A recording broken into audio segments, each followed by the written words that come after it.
Okay class, today we are going to start biomolecules, structure and function of carbohydrates, protein, vitamins and fat. Number one topic cell structure and its function, ये हम complete कर चुके हैं PT and mains दोनों का, ये दोनों का हो चुका है हमारा। पीटी में कैसे क्वेश्चन मिलेंगे sir? What is cell? Cell discovered by scientist name, different name, other name like mitochondrial other name, nucleus other name. PT के पॉइंट ऑफ व्यू से क्वेश्चन आ जाएंगे। मेंस के पॉइंट ऑफ व्यू से question define cell, defines mitochondria, function of mitochondria, function of nucleus and other things. Biomolecules में हम लोग कुछ बेसिक चीजें हम पहले ही पढ़ चुके हैं। बायोमोलिक्यूल्स में lipid, nucleic acid, carbohydrate and proteins, और इसमें से हम लिपिड का डिटेल, लिपिड का डाइजेशन कंप्लीट कर चुके हैं। न्यूक्लिक एसिड का डाइजेशन और टाइप्स ऑफ न्यूक्लिक एसिड ये हम आगे करने वाले हैं। कार्ब एंड प्रोटीन का डाइजेशन हम तीन चीजें कर चुके हैं। लिपिड मतलब फैट, कार्बोहाइड्रेट एंड प्रोटीन का डाइजेशन का कंप्लीट लिस्ट कर चुके हैं। कौन कौन से हार्मोन्स हैं जो हेल्प करेंगे, कौन कौन से एंजाइम्स हैं जो हेल्प करेंगे, हमें डिटेल में कल कर चुके हैं। तो आज हमें पढ़ना है पीटी का पॉइंट ऑफ व्यू से कार्बोहाइड्रेट खत्म हो गया। अब मेंस के पॉइंट ऑफ व्यू से टाइप्स ऑफ कार्बोहाइड्रेट, उसका डिटेल। रीजन हमारे सिलेबस में यहाँ पर लिखा हुआ है clearly, structure and function of carbohydrate, ये हमारे मेंस में लिखा हुआ है। तो हमें कार्बोहाइड्रेट का स्ट्रक्चर भी पढ़ना है और उसके फंक्शन भी पढ़ना है, ये मेंस के पॉइंट ऑफ व्यू से। पीटी में क्या आएगा? Types of carbohydrate, what is the example of polysaccharide, what is the example of monosaccharide, what is the example of polysaccharide, ऐसे क्वेश्चन आएंगे आपको। लेकिन मेंस में क्या आएगा? Structure and function of carbohydrate. तो पीटी के पॉइंट ऑफ व्यू से हम कल डिस्कस कर चुके हैं, आज पढ़ना है मेंस के पॉइंट ऑफ व्यू से। अच्छा, ये किसका टॉपिक है सर? ये आता है किसके अंदर? बायोमोलिक्यूल्स के अंदर। ये हमारा जो लाइफ साइंस का जो पोर्शन है ग्रुप बी का, उसमें एक टॉपिक है structure and function of carbohydrate. तो आज हमारा जो टॉपिक है वो है बायोमोलिक्यूल्स।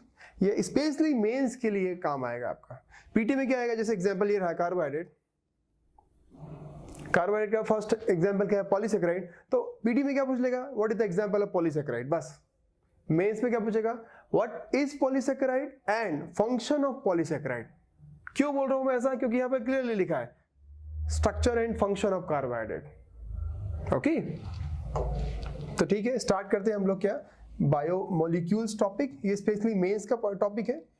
तो बायोमोलिक्यूल्स में आपको चार चीजें मिलेंगी generally, lipid, protein and carbohydrate, और एक स्पेशल चीज क्या है? Nucleic acid.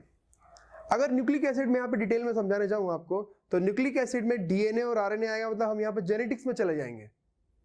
पीटी में भी आता है एक टॉपिक और मेंस में भी आता है जेनेटिक्स, डीएनए और आरएनए वाला। ओके, तो स्टार्ट करते हैं हम लोग क्या कार्बोहाइड्रेट।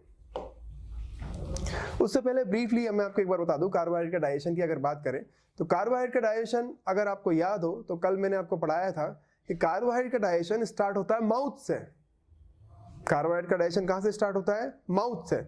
माउथ में कहां से सर? माउथ में नंबर वन हमने पढ़ा था कि माउथ में है स्टार्च। स्टार्च पे आएगा डाइजेस्ट करने उसको कौन? सलाइवरी ग्लैंड से निकलने वाला सलाइवा, और उसमें एक एंजाइम इंपॉर्टेंट था, कौन सा? सलाइवरी अमाइलेज, कल कर चुके हैं हम ये। और कार्ब को सलाइवरी अमाइलेज कन्वर्ट कर देगा किसमें? माल्टोज में। और माल्टोज को कन्वर्ट करने के लिए पैनक्रियास से आता है माल्टेज, जिसको कन्वर्ट कर देगा ग्लूकोज में। ये कल हम कर चुके हैं बहुत अच्छे से, है ना। डाइजेशन कार्बोहाइड्रेट का हम कल बहुत अच्छे से कर चुके हैं। आज हमको डाइजेशन के अलावा फंक्शन और स्ट्रक्चर पढ़ने की कोशिश करना है।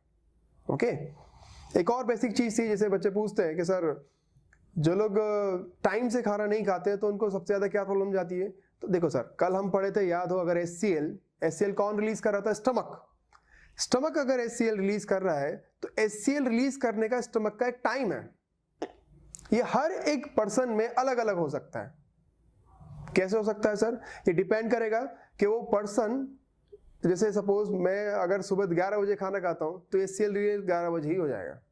लेकिन अगर मैं खाना 11 बजे नहीं खाऊं तब भी HCl 11 बजे रिलीज हो ही जाएगा। क्यों? हमारा बायोलॉजिकल क्लॉक ऐसा सेट हो गया है कि हमें 11 बजे HCl रिलीज करना है तो करना है। ये मेरी बात कर रहा हूं, हो सकता है पर्सन टू पर्सन वेरी करता हो। आप 1 बजे खाना खाते हैं तो आपकी बॉडी में 1 बजे ही HCl रिलीज होगा। लेकिन अगर ऐसा हुआ कि इनकेस आपने जो भी टाइम बनाया है उस टाइम के अलावा आप वो टाइम मिस कर देते हैं, HCl तो रिलीज हो गया, खाना नहीं आया, तो HCl क्या करेगा? आपको एसिडिटी करेगा। तभी ऐसा होता है कि आप खाना नहीं खाते तो आपको एसिडिटी वाली प्रॉब्लम चली जाती है। ये होता ही है, सबके साथ होता है। क्यों सर? HCl तो रिलीज हुआ है डाइजेस्ट करने के लिए, पर उसको डाइजेस्ट करने के लिए कुछ खाना ही नहीं मिल रहा है, तो वो क्या करेगा? एसिडिटी क्रिएट कर देगा। इसलिए जो टाइम आपने सेट किया है उसी टाइम के आसपास खाइएगा तो सही रहता है। इसका मतलब ये नहीं है कि सर मैंने 7:10 पे खाया तो 7:10 पे ही खाना है। सर थोड़ा बहुत रेंज चलता है, कोई दिक्कत वाली बात नहीं, पर ऐसा नहीं है कि 7 बजे के बाद 10 बजे खा रहे हो, है ना, ये रेंज नहीं चलेगा। हाँ, थोड़ा बहुत रेंज चलता रहता है, आधा 1 घंटा चलता रहता है, कोई दिक्कत वाली बात नहीं है, ठीक है। और वो लोग ज्यादा फिट होते हैं फिजिकली जिनका स्टमक ठीक रहता है, जिनका गट अच्छा रहेगा। क्यों सर? क्योंकि उनका डाइजेशन अच्छा रहेगा। डाइजेशन अच्छा क्यों है? क्योंकि वो हर चीज टाइम टू टाइम करते हैं, तो एक टाइम बनाइए सर, जरूरी है ये। अच्छा एक चीज और, एक और क्वेश्चन उठता है कि सर जो लोग च्युइंगम ज्यादा खाते हैं वो लोग का, उनको भी प्रॉब्लम जाती है एसिडिटी की ज्यादा। रीजन, माउथ में आया खाना, च्युइंगम आ गया, चबा रहा है, चबाओगे तो मैसेज कहाँ पहुंचेगा? ब्रेन में। ब्रेन किसको मैसेज पहुंचा देगा? स्टमक को। स्टमक क्या रिलीज कर देगा? HCl, कि भाई खाना आने वाला है, HCl रेडी हो जाओ। पर उसको क्या मालूम था, गरीब इंसान है, खा के थूक देगा। ये खा के थूक दिया तो बस HCl तो रिलीज हो गया, एसिडिटी हो गया। इसलिए च्युइंगम चबाने वालों ज्यादा एसिडिटी होता है आपको, ठीक है। चलो अपन आगे आज पढ़ते हैं क्या, structure and function of carbohydrate, types of carbohydrate.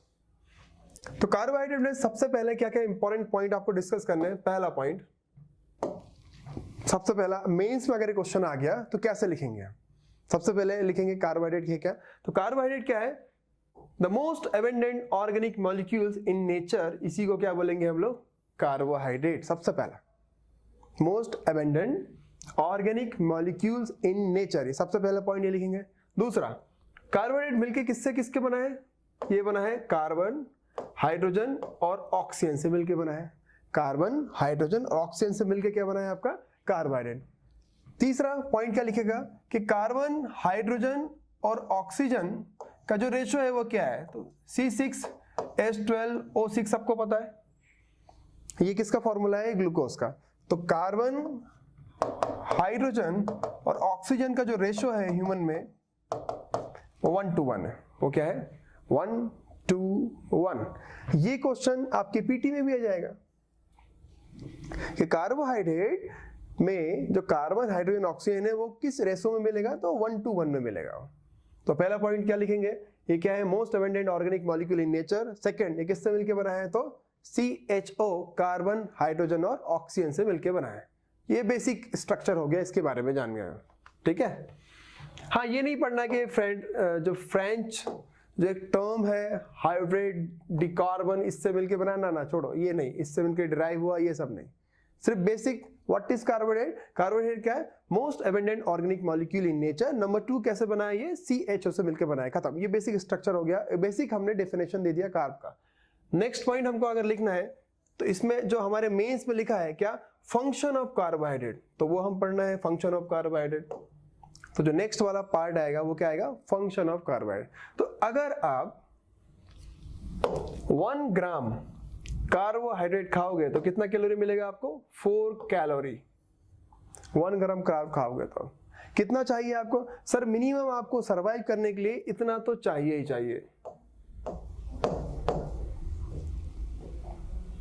है ना। 2000 कैलोरी आपको चाहिए ही चाहिए। अगर 2000 कैलोरी से कम मिल रहा है तो सर आप माल नरिश्ड, मतलब कुपोषित हैं, माल नरिश्ड हैं आप। अगर आपको कितना 2000 से कम, 1500 से कम मिल रहा है तो इतना तो सर्वाइव करने के लिए चाहिए। अच्छा, डिपेंड करता है पर्सन टू पर्सन। जो हेल्दी पर्सन है, जिसका हाइट खूब ज्यादा है, वो 3000 कैलोरी भी खा लेता है। कभी कभी तो हम 3000, 3500, 4000 तक भी खाते हैं, डिपेंड करता है तो डाइट पर ये मिनिमम बता रहा हूं कि इतना चाहिए आपको, नहीं तो आप माल नरिश्ड हो जाएंगे, ठीक है। तो 1 ग्राम अगर कार्ब आपने कंज्यूम किया है तो आपको कितना कैलोरी मिला? 4 ग्राम। नंबर 1 पॉइंट, ये नंबर 1 क्या लिखा हमने इसका? फंक्शन। नंबर 1 क्या है इसका? ये फंक्शन। 1 ग्राम कार्ब आप कंज्यूम करोगे तो ये क्या कितना देगा आपको? 4 कैलोरी पर ग्राम। नंबर 2, अगर मेन अगर इसके फंक्शन की बात करें तो सबसे पहला पॉइंट ये 4 ग्राम कैलोरी। नंबर 2 ये क्या है? Storage from the energy glycogen to meet the energy demands of the body. मतलब सर ह्यूमन बॉडी में जो ग्लूकोज है वो किस फॉर्म में स्टोर होता है? ग्लाइकोजन में। हम पढ़ चुके हैं कल, ह्यूमन बॉडी में जो ग्लूकोज है वो किस फॉर्म में स्टोर होगा? ग्लाइकोजन के फॉर्म में। और कहां पे होगा ये भी हम बहुत अच्छे से पढ़ चुके हैं। ये कहां पे होने वाला है? ये होगा कहां पर? लीवर में। ये कहां पे होगा? लीवर में। तो सबसे पहला कि most abundant source of energy 4 calorie पर ग्राम। और नंबर 2 ये स्टोरेज फॉर्म ऑफ एनर्जी भी है। ग्लाइकोजन के फॉर्म में ये स्टोर कहां पे हो जाएगा? लीवर में। इसका फंक्शन आ जाएगा। नेक्स्ट, ह्यूमन बॉडी में अगर आपने पता है, ह्यूमन जो बॉडी है, ह्यूमन बॉडी में सेल मेम्ब्रेन भी थी और सेल वॉल भी थी। तो सेल मेम्ब्रेन और सेल वॉल, सेल मेम्ब्रेन बनता है लिपिड एंड प्रोटीन का, पर सेल वॉल बनता है सेलुलोज का। मतलब हम बोल सकते हैं कि सेल का जो आउटर मेम्ब्रेन है सेल वॉल, उसके फॉर्मेशन में भी हेल्प करता है कौन? कार्बोहाइड्रेट। ये लिखा है यहाँ पर। ये क्या बना रहा है सर? सेल वॉल बनाएगा किसमें? माइक्रो ऑर्गेनिज्म में, या फिर हम बोल सकते हैं किसमें? प्लांट्स में। हम सबको पता है सेल वॉल माइक्रो ऑर्गेनिज्म मतलब बैक्टीरिया में भी मिलता है और प्लांट में भी मिलता है और फंगस में भी मिलता है। ऐसा नहीं है सेल वॉल ओनली ह्यूमन को छोड़ दो सर, ह्यूमन में नहीं मिलता है, एनिमल्स में सेल वॉल नहीं मिलता। सेल वॉल कहाँ मिलेगा? बैक्टीरिया में, प्लांट्स में और फंगस में। और ये सेल वॉल बनता किसका है सर? कार्बोहाइड्रेट का। ये हम पढ़ चुके हैं पहले भी। ठीक है, ये सेकंड हमारा वो हो जाएगा। बहुत सारे इंसेक्ट ऐसे हैं जिनका एक्सोस्केलेटन किसका बना है? कार्बोहाइड्रेट का। एक्सोस्केलेटन क्या है सर? कॉकरोच देखिएगा, कॉकरोच लीजिएगा हाथ में, उसका बाहर का जो स्ट्रक्चर है, जैसे हमारी बॉडी की बात करें सब, हमारे अंदर एंडोस्केलेटन मिलता है, अंदर मिलता है स्केलेटन, उसके ऊपर क्या है? मसल्स है। पर बहुत सारे इंसेक्ट ऐसे हैं जिनके बाहर एक्सोस्केलेटन मिलता है। तो एक्सोस्केलेटन भी के फॉर्मेशन में भी कौन हेल्प करता है? कार्ब हेल्प करता है। तो ये क्या हो गया sir? Function of carbohydrate. I think 4 to 5 function हो गए कार्बोहाइड्रेट के। पहला क्या पढ़ा हमने? What is carbohydrate. नंबर 2 क्या पढ़ा? Function of carbohydrate. क्या क्या फंक्शन है दोबारा? Number 1 most abundant source of energy 4 calorie पर ग्राम। नंबर 2 जो सेल वॉल है माइक्रो ऑर्गेनिज्म का या प्लांट का, वो किससे बनता है? वो भी कार्बोहाइड्रेट से बनता है। नंबर 3 ह्यूमन बॉडी में जो एनर्जी स्टोर है ग्लाइकोजन के फॉर्म में, वो भी कहां पे होता है? वो लीवर में होता है। मेनली जो इंसेक्ट होते हैं, बहुत सारे इंसेक्ट होते हैं, उनका एक्सोस्केलेटन भी किससे बनता है? कार्ब से बनता है। ये क्वेश्चन आपके पीटी में पूछ चुका है लास्ट ईयर का क्वेश्चन है पीटी में। क्या क्वेश्चन था? स्पाइडर है ना, मॉस्किटो, टिक्स एंड माइट्स से रिलेटेड क्वेश्चन आया था कि कौन सा इसमें से इंसेक्ट है। ये लास्ट का क्वेश्चन है। अपन आगे पढ़ेंगे, क्लासिफिकेशन वाला टॉपिक आएगा, एनिमल क्लासिफिकेशन, तब अपन डिस्कस कर लेंगे उसको। ठीक है, तो ये बेसिक से क्वेश्चन है जो आपका जेपीएससी आपसे पूछता है। तो मेंस के पॉइंट ऑफ व्यू से क्या पूछेगा? What is carbohydrate and function of carbohydrate, अपन ये डिस्कस कर चुके हैं। नेक्स्ट टॉपिक होता है क्या? Types of carbohydrate. Next topic क्या है? Types of carbohydrate. तो क्या क्या लिख सकते हैं sir types of carbohydrate? Sir हम सबने पहले ही बचपन में पढ़ चुके हैं कि टाइप्स ऑफ कार्बोहाइड्रेट 3 टाइप के हैं। कौन कौन से सर? पॉलीसैकेराइड, डाइसैकेराइड और मोनोसैकेराइड। मैं आपका पूरा डाइजेशन इसको कंप्लीट करा चुका हूं पहले ही।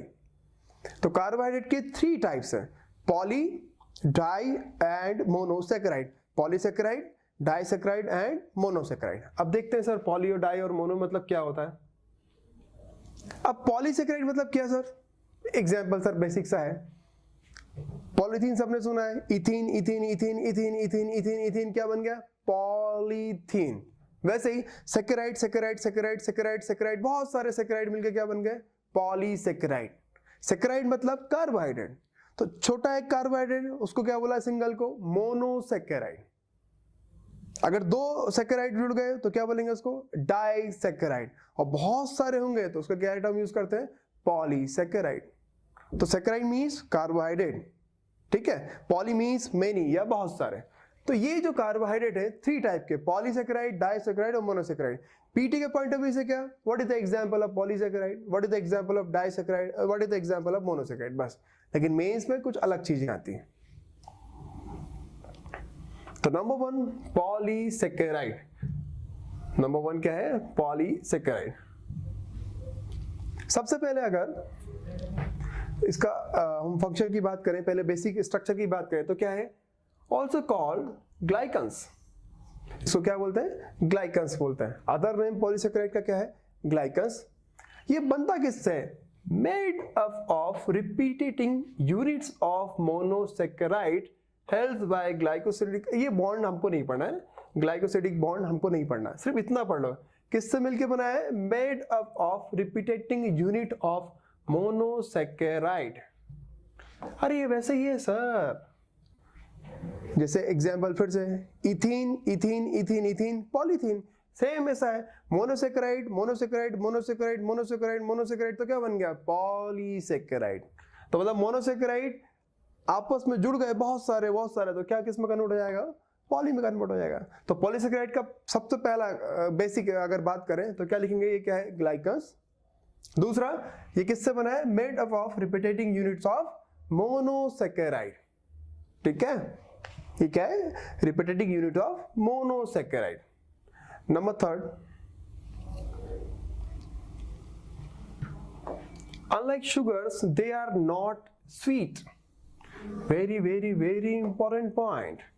पॉलीसेकेराइड स्वीट नहीं होंगे, कभी नहीं होंगे। पॉलीसेकेराइड स्वीट नहीं होंगे। अगर आपने थोड़ा भी स्वाद के बारे में, टेस्ट के बारे में जानते हैं तो क्या करते हैं सर? आज आके एक्सपेरिमेंट करना, रोटी जो है खाइएगा, मीठा नहीं लगेगा कभी आपको। अच्छा ऐसे ही खा के देखिएगा, लेकिन रोटी को चबाते जाइए चबाते जाइए चबाते जाइए, बहुत देर तक चबाइए, तो पॉलीसेकेराइड धीरे धीरे किस में कन्वर्ट हो जाएगा सर? डाइसेकेराइड में। आपको मीठा लगने लगेगा। करके देखिएगा आप, ये एक्सपेरिमेंट करके देखिएगा, क्योंकि सर पॉलीसेकेराइड स्वीट नहीं होता है। ठीक है, इसमें शुगर की तरह स्वीट नहीं है। पॉलीसेकेराइड क्या है? स्वीट नहीं होता है। ठीक है, लेकिन पॉलीसेकेराइड को जब हम कन्वर्ट कर देंगे डाइसेकेराइड मोनोसेकेराइड, ये स्वीट लगने लगता है, ये मीठी लगने लगेंगे। ठीक है, मैं आगे एग्जांपल बताऊंगा आपको, और भी एग्जांपल बताऊंगा।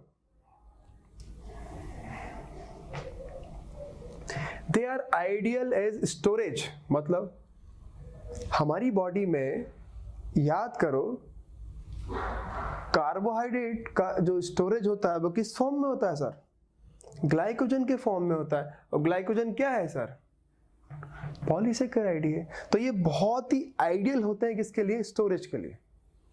तो ये पॉलीसेकेराइड के बेसिक फंक्शन देखो, बहुत सारे लिखे हैं, पर हम कुछ बेसिकली पढ़ते हैं। ठीक है, सबसे पहला, they also called glycans. Number two, made up of repeating units of monosaccharides. Next, unlike sugar, they are not sweet and they are ideal as storage. इतने पॉइंट आप पढ़ लीजिएगा, आपका पॉलीसेकेराइड का बेसिक फिनिश। ये सब कहाँ आएंगे आपके? पीटी में भी आ सकता है, ये पूछ सकता है आपसे पीटी में कि स्वीट है या नहीं है। ठीक है, मेंस में आपको ये लिखना आना चाहिए। नेक्स्ट जो है, इसमें आपसे पूछेंगे what is the example of polysaccharide. तो पॉलीसेकेराइड के जो एग्जांपल है वो आपको रटे हुए होना चाहिए सर, बहुत काम आएंगे पॉलीसेकेराइड के एग्जांपल। तो पॉलीसेकेराइड के एग्जांपल में क्या क्या लिखेगा आप? नंबर 1, अच्छा ये नहीं मत करना, ठीक है, होमोग्लाइकेंस क्या होता है, हेटेरोग्लाइकेंस होता है, ये हमारे ज्यादा काम को नहीं आता, ये बहुत ज्यादा डिवाइड कर दिया मैंने। आप सिर्फ याद रखो एग्जांपल ऑफ पॉलीसेकेराइड क्या क्या है। Number 1, cellulose, starch, glycogen, chitin, peptidoglycan, hyaluronic acid and agar. ठीक है, एग्जांपल ऑफ पॉलीसेकेराइड। 3N1 2 3 4 7, ये 7 क्या है? Example of polysaccharide. तो पॉलीसेकेराइड क्या होता है अपन पढ़ चुके हैं, अभी क्या पढ़ रहे हैं उसका एग्जांपल। अब यहाँ पे और जैसे आपको वर्ड लिमिट और बढ़ानी है तो हम इसके बारे में क्या लिखेंगे? Number 1, starch. क्या पढ़ा है स्टार्च के बारे में? कि ह्यूमन में जब खाना खाते हैं तो स्टार्च किसमें कन्वर्ट होता है? माल्टोज में। ये सबसे पहला पॉइंट लिख सकते हैं आप। ग्लाइकोजन, इसके बारे में क्या लिख देंगे? ह्यूमन में जो ग्लूकोज स्टोर होता है वो ग्लाइकोजन के फॉर्म में कहाँ स्टोर होता है? लीवर में। नेक्स्ट लिखा है सेलुलोज, क्या लिख सकेंगे? प्लांट का जो सेल वॉल है वो मेड किससे बना है? तो सेलुलोज से, मेड ऑफ सेलुलोज। काइटिन में अगर लिखना चाहे तो क्या लिखेगा? जो फंगस है उसका जो सेल वॉल है वो किसका बना है? तो काइटिन का। बैक्टीरिया है, बैक्टीरिया का सेल वॉल किसका बना है? तो पेप्टिडोग्लाइकन्स का। हाइलुरोनिक एसिड आपके स्किन में मॉइस्चर प्रोवाइड करता है, और अगार का यूज आप जनरली कहाँ करते हैं? डीएनए फिंगरप्रिंटिंग में। तो इतनी सारी चीजें ये एक्स्ट्रा पॉइंट में आप लिख सकते हैं। देखो सर, आप सबको पता है कि आपका जो जेपीएससी है उसमें वर्ड लिमिट क्या है सर? 500 to 600। जब स्टार्टिंग में कुछ सालों पहले जब मैं जेपीएससी स्टार्ट किया था पढ़ाना, तब मुझे ये लगा कि हाउ कैसे पॉसिबल है कि कोई आंसर का वर्ड लिमिट 500 से 600, क्योंकि मैं यूपीएससी बैकग्राउंड से हूँ, तो मुझे नहीं मालूम था कि 500 से 600 वर्ड लिमिट में इतना में मैं ऐसे लिखता था पहले। फिर जब पढ़ाना स्टार्ट किया, आपके जो टॉपर्स है उनको पढ़ाया, अंकिता को पढ़ाया, इन लोगों को पढ़ाया, लास्ट ईयर जो गोपी कृष्णा है उसको पढ़ाया, तब बहुत सारी चीजें, तब पता चला कि जरूरी नहीं है कि वर्ड लिमिट फुलफिल ही हो। एग्जाम्पल जैसे आपके सपोज आपके एग्जाम में आया क्या? न्यूटन्स का नियम, न्यूटन्स लॉ ऑफ मोशन। अब कैसे पॉसिबल है कि न्यूटन्स और लॉ ऑफ मोशन को आप इतने शब्दों में लिखो? आप किसी भी बुक में देख लीजिए, इतना शब्द नहीं मिलेगा आपको। अब ऐसा तो है नहीं कि न्यूटन्स लॉ ऑफ मोशन में जो थर्ड लॉ ऑफ मोशन है वो एक्सेलरेशन लॉ, उस पर अपन क्रिकेट बॉल और बैट का एग्जाम्पल लिखते हैं। अब ऐसा थोड़ी लिखेंगे, कमेंट्री करना स्टार्ट करेंगे कि ठीक है बल्लेबाज ने क्या किया, बॉल फेंकी। बल्लेबाज ने बॉल कैसे फेंकेंगे सर? बल्लेबाज बैटिंग कर रहे हैं, बॉलर ने बॉल फेंकी, उसने मारा, घुमाया, गेंद हवा में दौड़ता जा रहा है, कैच पकड़ रहा है, कैच अभी तक हाथ पीछे नहीं ले पाया और ये आउट। ऐसा थोड़ी लिख पाएंगे सर हम कि वर्ड लिमिट बढ़ानी है तो ऐसा थोड़ी ना कुछ तो भी लिख देंगे उसमें। तो क्या करिएगा सर, कोशिश करिएगा मैक्सिमम 400, 300, 400 प्लस आप लिख दें तो बहुत अच्छा रहेगा। मैं खुद से नहीं बोल रहा हूँ सर, आपके टॉपर्स हैं उनसे पूछ लीजिए आप, जितना मैक्सिमम हो जाए उतना लिखें तो ज्यादा फायदे में रहोगे। जैसे लास्ट ईयर की कोई बात करें, ऐसा यूनिट आया है, एमकेई सुना है, सीजीएस यूनिट आया है, किसी भी बुक में पढ़ लीजिए सर, आपको इतना नहीं मिलेगा, 500 to 600 नहीं मिलेगा, कभी नहीं मिलेगा। ये कभी नहीं मिलेगा कि हाँ आप लोग क्या करिए कि नहीं 500 to 600 लिखना ही पड़ेगा। 500 to 600 मतलब 6 पेजेस, 6 पेजेस बहुत बड़ी बात है किसी भी टॉपिक को लिखना, ऐसे लिखा जाता है इतने में। तो क्या कर सकते हैं सर, क्या कर सकते हैं हम लोग क्या करेंगे सर, धीरे धीरे करके सीखेंगे कि कैसे हम वर्ड लिमिट को कम कर सकते हैं, कैसे वर्ड लिमिट को बढ़ा सकते हैं। अब हम वर्ड लिमिट कैसे बढ़ाएंगे? जैसे अभी मैंने सिखाया, कहीं पर आपने पॉलीसेकेराइड, चलो मान लो क्वेश्चन आ गया मेंस में, what is carbohydrate, function of carbohydrate, structure of carbohydrate, इतना क्वेश्चन आ गया, आपको लिखना है 500 to 600, आ सकता, कोई बड़ी बात नहीं है सर। कार्बोहाइड्रेट का आपने डिटेल लिख डाला ब्रीफ में, पॉलीसेकेराइड, डाइसेकेराइड, मोनोसेकेराइड। पॉलीसेकेराइड में आपने उसका ब्रीफ में जो भी 2-3 लाइन लिखना था वो लिख डाला। फिर लिखे आप टाइप्स, हो सकता है आप टाइप्स में 3 और 4, 7 लिख के छोड़ दें, या फिर आप में थोड़ा सा दिमाग है तो स्टार्च कर रहे हो, थोड़ी और इंफॉर्मेशन दे दीजिए। क्या कि स्टार्च, ह्यूमन बॉडी में स्टार्च किस में कन्वर्ट होता है? स्टार्च खाते हैं, स्टार्च कन्वर्ट होगा माल्टोज में, इस पे वर्क करेगा कौन? Salivary amylase. 2-3 लाइन और हो गई। ग्लाइकोजन लिखा है, इसमें 2-3 लाइन और डाउन करो। ह्यूमन बॉडी में जो ग्लाइकोजन है वो किस फॉर्म, ग्लूकोज जो है वो ग्लाइकोजन के फॉर्म में स्टोर होता है लीवर में, ये 2-3 पॉइंट डाउन हो गई। नेक्स्ट हम लिखेंगे सेलुलोज। सेलुलोज प्लांट का जो सेल वॉल है वो किसका बना है? सेलुलोज का बना है। सेम काइटिन जो है, फंगस जो है, फंगस का जो सेल वॉल है वो काइटिन का बना है। बैक्टीरिया जो है, बैक्टीरिया का सेल वॉल पेप्टिडोग्लाइकन का बना है। हम एग्जांपल भी लिख रहे हैं और आगे थ्योरी भी लिख रहे हैं। तो हमने क्या किया सर, शब्दों से खेल गए, वर्ड लिमिट हमने क्या कर दी और इंक्रीज हो गई। ये हमारा जो आधे पेज में आ रहा था ये हमारा 1-1.5 पेज में चला गया। तो ये आना चाहिए आपको कि वर्ड लिमिट कैसे बढ़ाते हैं, कैसे कम करते हैं, ये सब हमको सीखना पड़ेगा, ठीक है? क्योंकि ये जो वर्ड लिमिट है सर ये बहुत ही ज्यादा है, इसलिए मैं पहले सोचा था कि क्या करें, फिर जब पता चला, क्योंकि सर ये तो मेरी फील्ड में भी नहीं सिखाया, मैं मेडिकल फील्ड में भी नहीं सिखाया गया इतना। तो मेडिकल फील्ड से बिलोंग करता हूँ सर, उसके बावजूद भी ये सारी चीजें नहीं सिखाई गई है कि अच्छा ये क्या होता है, वो क्या होता है, क्योंकि वर्ड लिमिट इतनी ज्यादा पॉसिबल नहीं है सर। मैक्सिमम कितना वर्ड लिमिट आता है सर?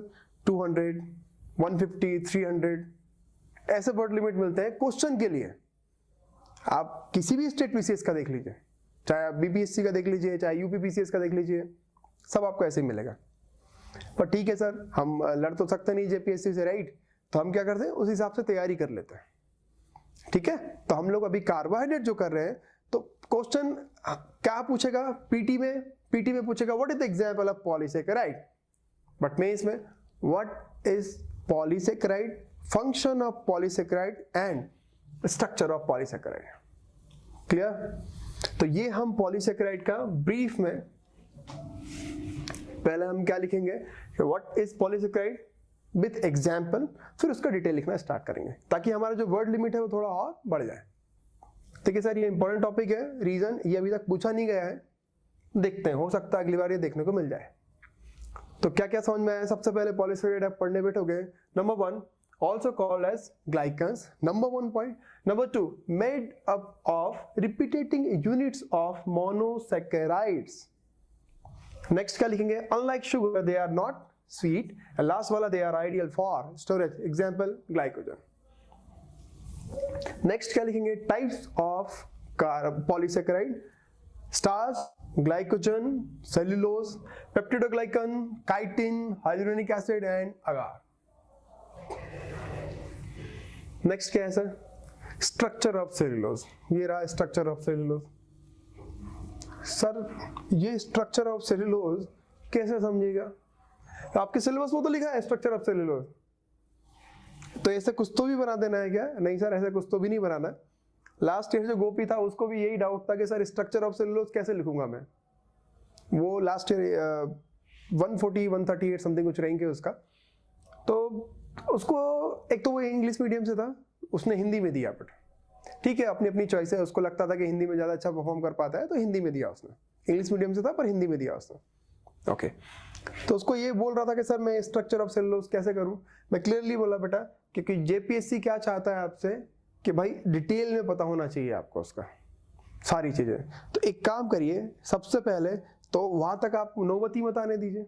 कैसे कि भाई हमको सिर्फ एक क्या बनाना है, बेंजीन रिंग और OH और H लगा देना बस। अगर आपको इतना पता है बेंजीन रिंग लगा के OH और H और OH बनाना है तो आप सीख जाइएगा।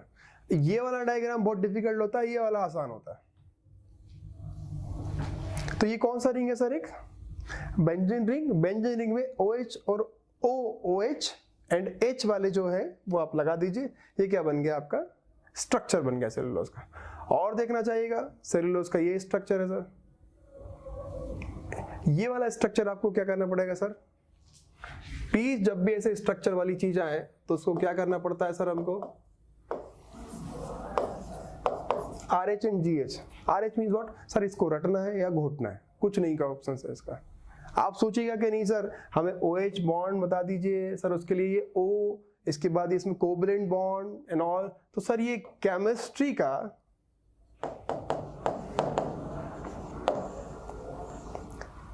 का ऑर्गेनिक केमिस्ट्री का टाइप्स ऑफ बॉन्ड वाला चैप्टर है जो हमारे जेपीएससी में कतई जरूरी नहीं है। हाँ मैं जो आता है सर मैं बता सकता हूँ, नीट वालों को पढ़ाया है मैंने सर, तो मैं आराम से बता सकता हूँ इसके बारे में, पर ये हमारे काम का नहीं है। तो हम क्या करते हैं सर, जो हमारे काम का नहीं होता है उसको छोड़ दीजिए। आई नो आप लोग बहुत पढ़ते हैं सर, बट प्लीज गधा मत बनिए। गधा मतलब जो काम का नहीं है वो छोड़ दो, क्योंकि अकेले ये सब्जेक्ट नहीं है, बहुत सारे सब्जेक्ट आपको क्या करना है, पढ़ना है। आई नो अभी बहुत सारे लोग एग्री नहीं करते होंगे इस बात को लेके, लेकिन बाद में आपको समझ में आ जाएगा कि ठीक है वो चश्मा वाला माँ साहब ठीक बोलता था सर, ये जरूरी है चीजें, आएगा धीरे धीरे करके समझ में, अभी नहीं आएगा। लेकिन जो सिलेक्टेड स्टूडेंट है उनसे पूछेगा। तो ये जो स्ट्रक्चर है सर नहीं याद होंगे, नहीं होंगे तो नहीं होंगे सर, ठीक है। हाँ स्लाइड क्यों सर, काम है बताना है कि हाँ स्ट्रक्चर तो ये रहे सर, स्ट्रक्चर ये रहे स्ट्रक्चर। अब चलो ठीक है सर, ये तो आप कैसे ही करके रट भी लिए स्टार्च का, ग्लाइकोजन का कैसे रटिएगा, क्योंकि आपका फोटोग्राफिक मेमोरी तो हो नहीं, किसी का नहीं है सर। और इतना अच्छा मेमोरी होता तो जेपीएससी क्यों कर रहे होते सर, कुछ और कर रहे होते लाइफ में, नहीं। चलो ये रहा स्टार्च का, ये सेलुलोज का, ग्लाइकोजन का, पॉसिबल नहीं है याद कर पाएगा।